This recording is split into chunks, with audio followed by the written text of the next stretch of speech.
राज्यात पुन्हा अवकाळी पावसाची शक्यता। आज 11 जिल्ह्यांना पावसाचा येलो अलर्ट। हवामान विभागाचा अंदाज, अनेक भागांमध्ये वादळी वाऱ्यासह मुसळधार पावसाचा देखील इशारा।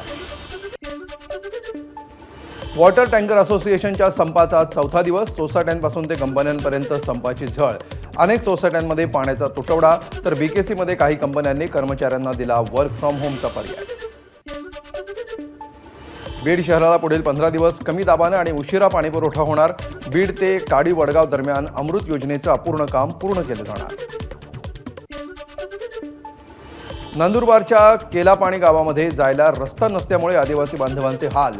बांबूच्या झोळीतून रुग्णांना करावी लागते जंगलातून 15 किलोमीटरची पायपीट।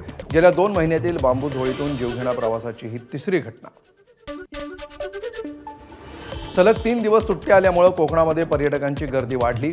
गणपतीपुळे समुद्रकिनारी पर्यटकांची गर्दी।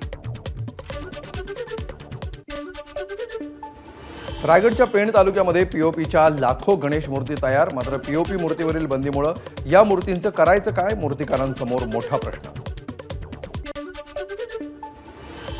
वक्फ कायद्याविरोधात पश्चिम बंगालमध्ये हिंसक आंदोलन। मुर्शिदाबाद जिल्ह्यामध्ये आंदोलनादरम्यान 3घांचा मृत्यू।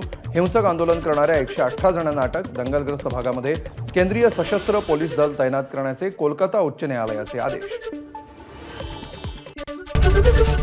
एबीपी माझा, उघडा डोळे बघा नीट।